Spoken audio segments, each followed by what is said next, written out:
Reporters, make sure that if you have any questions that you raise your hand so we'll be able to recognize you, and make sure that you hold your questions until notified when we're about to do that portion of the piece.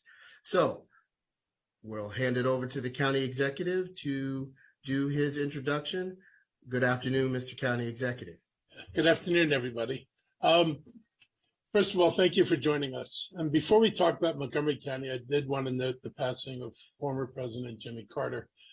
He certainly left an indelible mark on the world, and President Carter was kind of like the last of his kind, a liberal Democrat who saw that FDR's New Deal policies worked in rural areas as well as elsewhere. He was also our first eco-conscious president and ahead of his time in giving us and urging us to live sustainability and recognize the need to take care of the world that we share. But what stands out most about former President Carter is how he grew with time. His presidency was just the beginning of his legacy. As a humanitarian and peacemaker, his post-presidential years were extraordinary.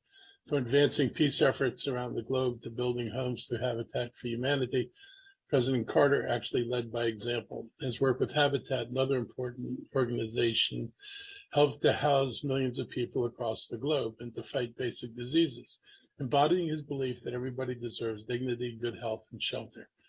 In 2007, in an interview with Nicholas Kristof of the New York Times, when they were in Ethiopia together, he said, quote, "I think there's a human right to live a decent life, to have a home in which to sleep at night, to be free of preventable diseases, to have a modicum of education, and to have some human self-respect, some hope that the future will be better than the past has been.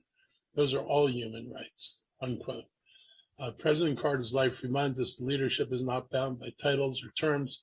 It's about making the world better every day in every way we can. And I believe his legislation is going to continue to inspire people for generations to come.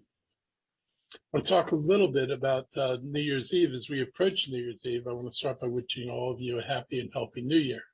Tonight is a time for celebration, but please be responsible and safe. I want to encourage everyone out celebrating to plan ahead by not combining driving with drinking or using cannabis. Every year in Maryland, more than 10,000 people are arrested for driving under the influence. Over the past 5 years, crashes involving impaired drivers have tragically claimed the lives of more than 800 people in our state. The consequences of a DUI are serious, including jail time, significant fines, license points, mandatory ignition interlock, and license suspension, even for first-time offenses. Everyone should either designate a sober driver or arrange another way home. Public transportation will be an option, with Ride-On operating on a normal schedule on New Year's Eve and on a Sunday schedule for the holiday. And Metro will be free from 8 p.m. to closing tonight, which is 2 a.m. on New Year's Eve. Taxis and rideshare apps are also two other alternatives. So keep that in mind as you go out tonight to enjoy yourself. I'll talk a little bit about public safety as we reflect on 2024. I want to highlight some of the progress we've made this year. I want to thank our Montgomery County Police Department. And I'm pleased to see that the crime statistics are pretty much down across the board. Overall, crimes decreased by about 7%. Property crimes are also down 6%. Motor vehicle thefts have dropped by 15%, and carjackings have seen 43% reductions. Homicides have also fallen significantly, with only 19 this year, down from 29 in 2023. Shootings are also down 19%. We're really proud of our strong leadership team and their work to use innovation to help address crime. This year, we had a seamless transition from Chief Marcus Jones to Chief Mark Yamada as we continue to focus on addressing public safety challenges while building trust with our communities. Chief Yamada's had a successful start, and I look forward to his continued leadership. One of the chief's and my biggest concerns is staffing levels. We're also working to ensure MCPD is prepared for the future. Currently, we have 166 sworn officer positions vacant and a wave of anticipated retirements facing us in 2025. To address this, we've increased officer pay, introduced a $20,000 signing bonus, and hired a firm to assist with recruitment. We're also working to address other impediments to our recruitment, including past cannabis use. Interestingly, past cannabis use is not a consideration in Virginia. So officers who can't work in Montgomery County go across the river to Fairfax County where they can work. We sent a letter to the governor and look forward to discussing it with the Maryland Police Training and Standards Commission in January. So thus far, this group has opposed making the changes that we need. We're also talking with our union leaders about other possible changes that might expand our options for filling vacancies. In addition to staffing efforts, we're embracing new technology, including our Drone as a First Responder program. This program has improved response times and helped thwart crimes in Silver Spring and Wheaton, and earlier this fall, we expanded it to Gaithersburg and Montgomery Village. Finally, I want to remind everyone of our new hate bias incidents reporting portal, which will be launched earlier this month. I hope we can continue to promote this new tool. Hate bias incidents have no place in Montgomery County, and reporting them helps us to take action. The portal is easy to use, anonymous, and available in multiple languages.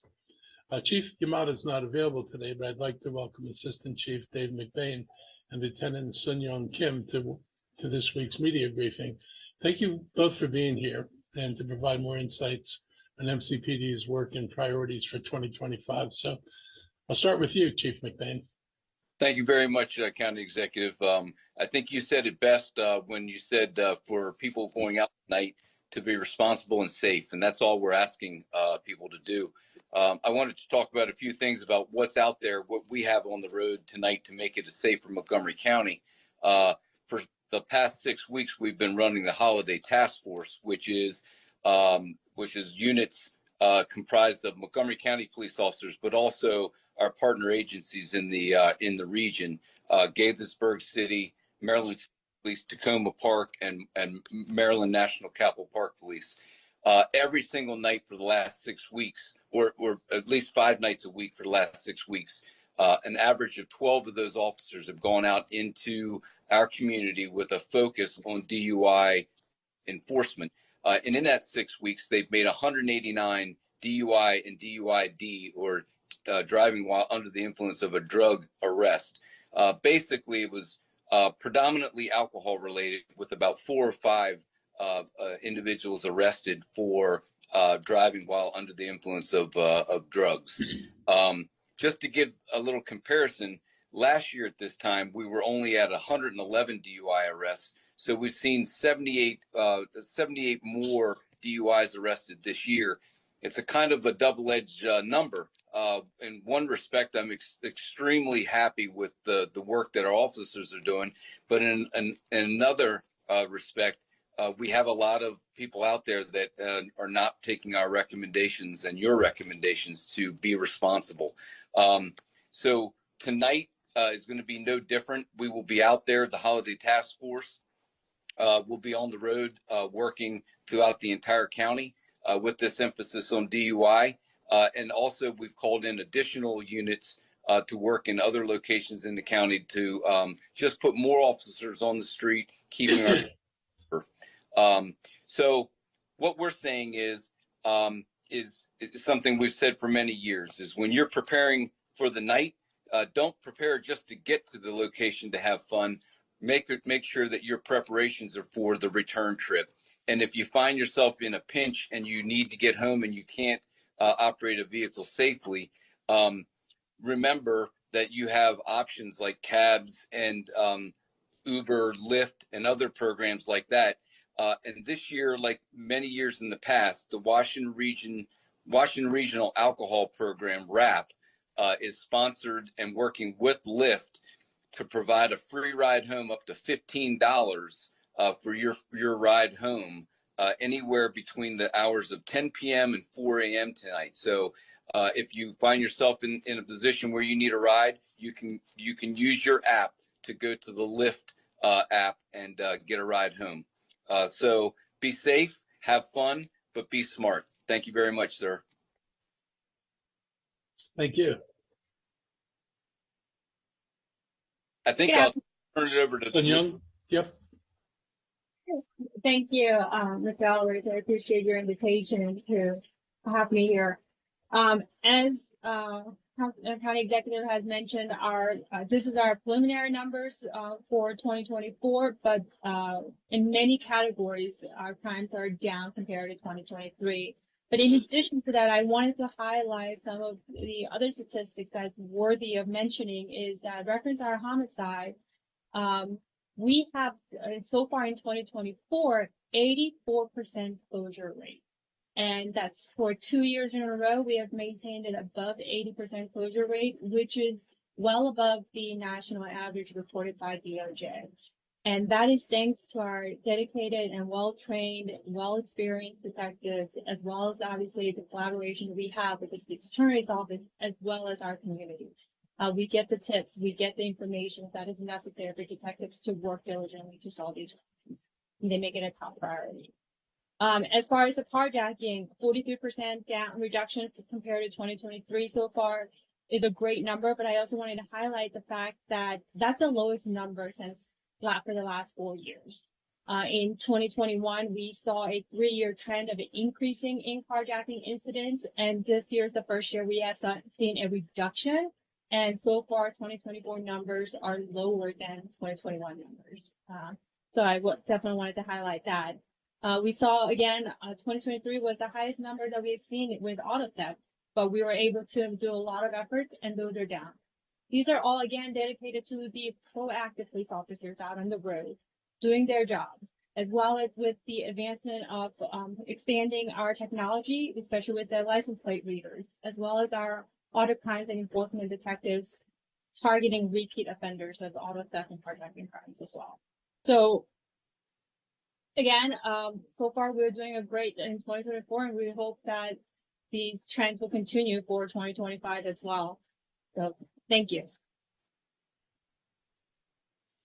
Thank you, Assistant Chief McBain and Lieutenant Kim. Media, if you have any questions for our guest, now would be the time to raise your hand. And I see quickly we have a hand from Brad Bell. Hey there. First thing, bookkeeping. Can you authorize me to record so I can record this on my computer? Please click on the record. Yeah. Still, no, won't let me. Okay. Okay, now we got it. Okay, got it. Thank you all. Mr. County Executive, what do you make of these numbers, right? I mean, I've been tracking the crime numbers across the region, and we're seeing these good declines with carjacking, with auto theft. You think it's pandemic related? Anything else? Just, what do you make of these numbers? The numbers are good, but I'm not a big fan of declaring victory. Numbers are still too high. 19 is still too many homicides. There's still too many carjackings. So we've got work to do, but I think, our folks have been doing, I think, a really good job. I think some of the enhancements that we have in place from the license plate readers to the more aggressive use of cameras in hotspot areas, along with the drones, at least they're sending a signal that we're not an easy mark, and that, the county's serious about protecting its citizens. And I do think that people will go to places where it's easier to do wrong things than pick on a place where it's going to be more difficult.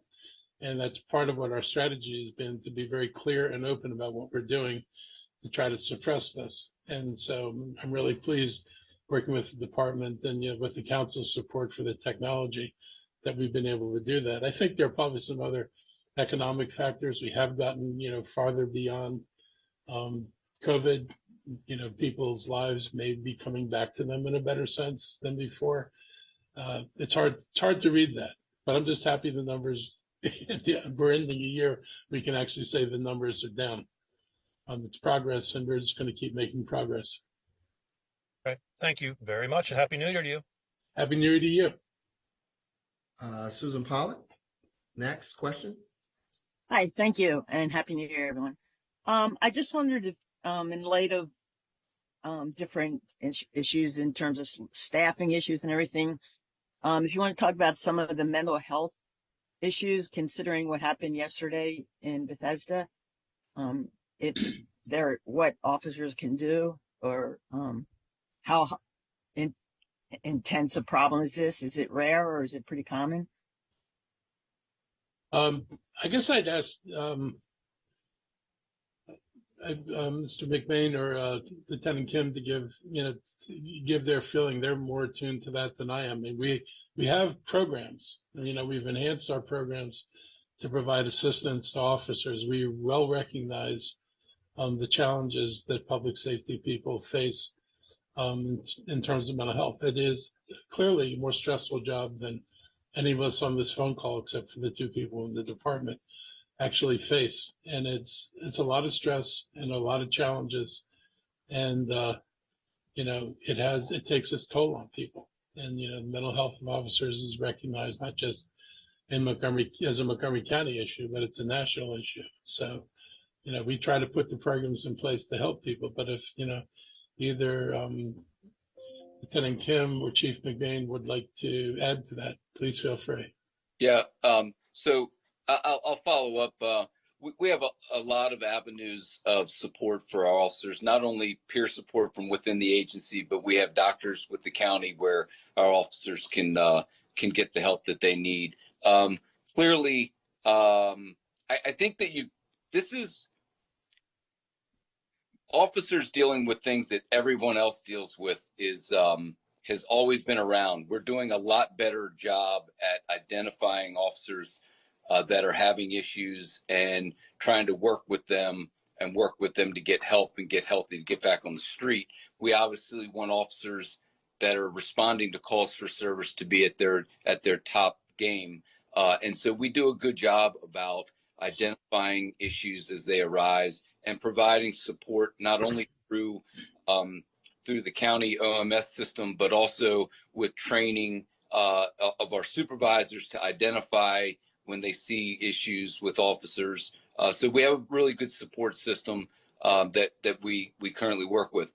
Something to keep in mind, I think the county executive has said this before, in a lifetime, generally people see maybe one or two or very few traumatic incidents, where police officers in their career will see upwards of 800 to 900 traumatic incidents. So it's our job to make sure that as they kind of, continue on their career, that we monitor those interactions and make sure that they're in the right frame of mind and are healthy, not only physically, but mentally.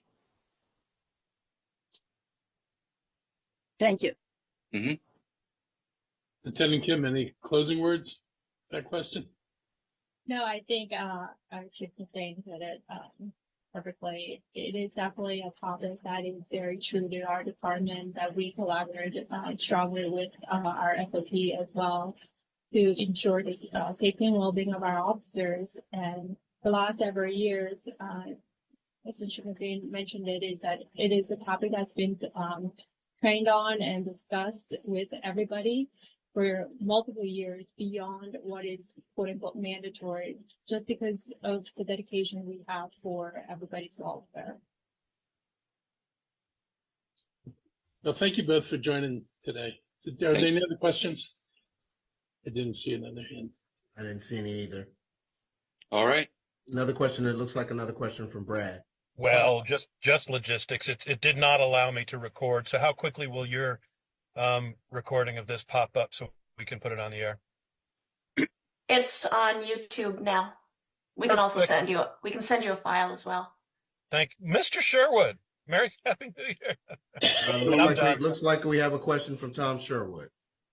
Thank you very much. Hey, Happy New Year to everyone. Be safe again tonight. Yeah. My son's in the liquor business, and he brought me a nice bottle of rum from South America, so I'll be home safely. Dark or light? It's dark. 2003. Over 90 proof? Under Yeah. 151? I didn't look at the proof, Mr. County Executive, but I'll check it out for you. What time should we be there, Tom? My door's locked. No, solitude. Mr. County Executive, thank you very much for what you were just talking about, crime. That's been a regional issue.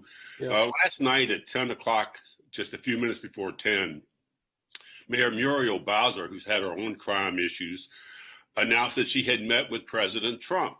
She didn't say where, but we believe it was in Mar-a-Lago. And she said they talked about all kinds of things. But in what she said, though, in her short announcement, she didn't mention crime.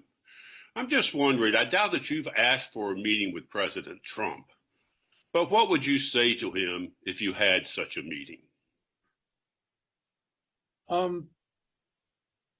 You know, I don't think the federal government plays the kind of role it should play in doing things that make societies more stable. You've got too many people without incomes or without adequate incomes. You've got schools that don't have the funds they need. And, you know, when schools don't function well, the kids that come out of those schools often don't function well.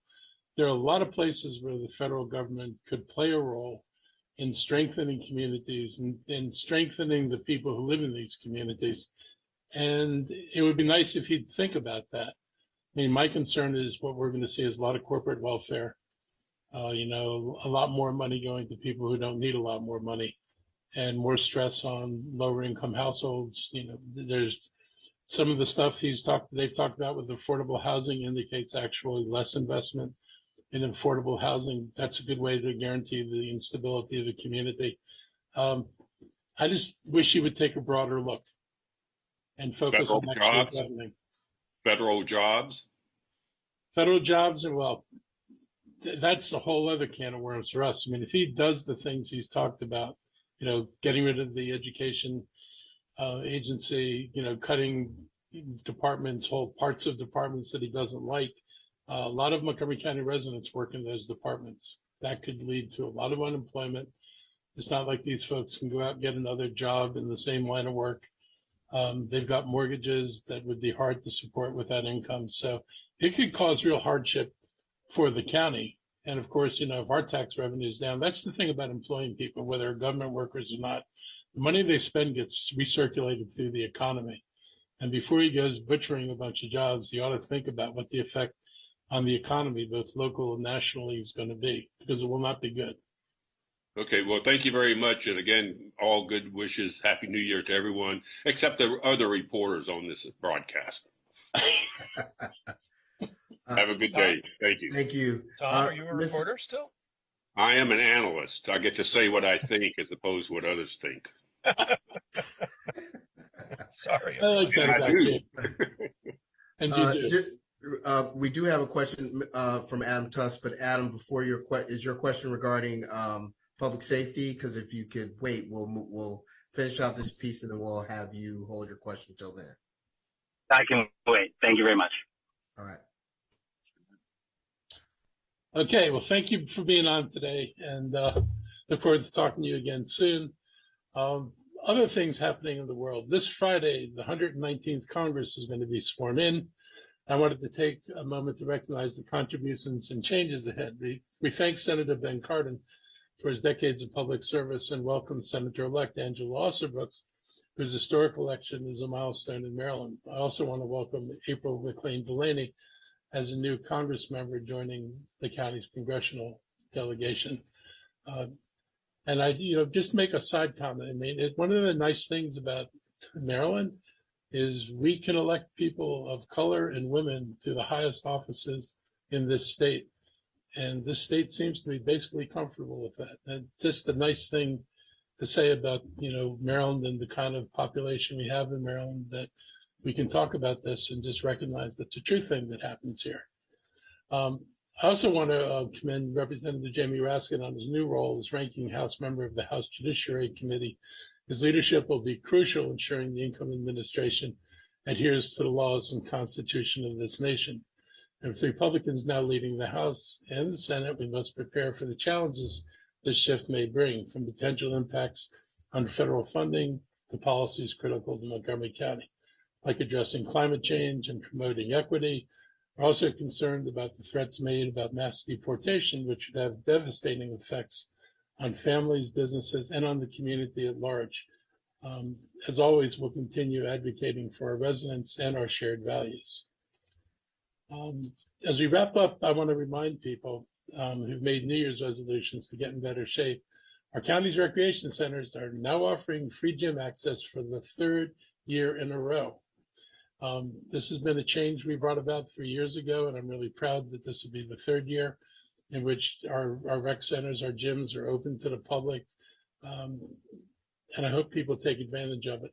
At times I've been up to Wheaton and I see a lot of people in the gym. That's a good thing. My own personal resolution is to try to fit more exercise into my weekly routines. That's not always an easy thing to do, but it's something that I have to do probably like everybody else has to do. So that's a project I'm going to start on. If residents want to incorporate sustainable habits into your daily routines, the Department of Environmental Protection has great waste management tips, including new composting options at county's farmer markets. And those who normally rely on their own vehicles for transportation can also make a climate-friendly choice and use our Ride On Trip Planner app to take public transit. In the coming year, we look forward to helping all of us live our better lives. So I just want to thank everybody for joining me today. I hope you have a great New Year's. I hope the holiday's been good to you. And I'll now turn it over to our HHS team for any updates before we get to your questions. Sean, I guess it's yours. Okay, thank you, Mr. County Executive. Just a really brief update on our respiratory diseases. We are seeing still some high levels of hospitalizations for our really, really young ones who might have RSV. Otherwise, we're starting to see outpatient visits go up for influenza, which is not unexpected at this time of year. I just wanted to share a little perspective too. I just got numbers this morning from the state. Our COVID hospitalizations across the state have gone from 69 2 weeks ago to 147 this week. So again, not unexpected that we see those illnesses go up. I want to share though, I said 147 COVID hospitalizations this year. This time last year in the state, there were 452. In 2022, there were 783. So we've really, really come down with those serious COVID illnesses. In Montgomery County, we're at 16 COVID hospitalizations. Last year, we were at 72. And in 2022, we were at 176. So again, we'd like to see these numbers continue to come down, and we really appreciate everything people have been doing to try to protect themselves and their family and friends as we go through the holidays. So thank you very much. Thank you, Sean. It's good to see COVID where it is. We appreciate all the efforts that have been put into place, and especially the vaccinations that people have gotten. I do want to add just a brief reminder and appreciate Assistant Chief McBain being on to talk about making a plan for safe driving, so avoiding drunk driving. And I do want to just put out a little public service reminder about the effects of alcohol. We all know about alcohol intoxication and the risks that associated with that in terms of drunk driving. I also want to remind folks about alcohol poisoning, which is consuming a large amount of alcohol in a brief period of time, which can result in seizures, vomiting, slow breathing, and even loss of consciousness. This is a serious medical emergency. You don't want to allow a friend to just sleep it off. If you think they might be having alcohol poisoning, you want to call 911, get them to a medical facility. And so watch out for that. Nobody should be experiencing alcohol poisoning, even on New Year's Eve. So as was mentioned earlier, make a plan to get there, make a safe plan to get home, take advantage of safe rides. We hope everybody has a healthy and safe 2025. Turn it back to you, Mr. County Executive. All right. All right. Do we, I guess hand it over to Barry for questions. Yeah. Do we have any questions from the media? Adam, your turn now. Excellent. Thank you. Mr. County Executive, I just wonder if you could comment on this report about the Purple Line cost ballooning. Sorry if you've already addressed it. I came in kind of late. No, Specifically, the Bethesda station, where it looks like, projections have gone from $2 million for a station platform to $50 million, just exorbitant, cost getting kind of doubled and tripled here. Yeah, it's more than a little bit aggravating. I mean, we're pulled into this project and we get, working with Metro, we're told this thing's going to cost us $2 million. And, it's another 50 on top of whatever else it was. There have been more mistakes made. And this all goes back to the previous governor. This is his doing. It's one of the most mismanaged projects ever. He left the state completely vulnerable to his first partner, because instead of having a contract where you would settle things by binding arbitration, he had a contract where if the other partner was unhappy, they could walk away from it. Walking away from a giant construction problem means that the company that started it is no longer liable, and the company that takes it on has to assume liability, make sure everything fits in, and it makes everything cost more than you thought it should cost. And this will probably wind up being the most expensive per mile light rail project in the world. When we used to talk about light rail projects, it's a fraction of what they're talking about here. And it's just really disturbing. It's going to be very expensive. And I still question some of the decisions they made in construction that'll make it more difficult for everybody else to navigate the roads than it should be. And it looks like, we're still, what is it? This is going to be 25, so probably about 3 years out from its operation. It's been way too long and way too much money. And is it county taxpayers who are going to have to make up the difference? Of course. I mean, because Metro's not going to pay for that second entrance, and so we're going to have to pay for the premium price for this second entrance. I even questioned whether it was needed, since you only have to walk a couple of blocks to get into the main entrance to Metro. This is just a little thing that was added to the project. I will say, if this were in Virginia, entrances like this would be paid for by the surrounding development community. It would not be shoved on county taxpayers, but this one is going to be shoved on county taxpayers.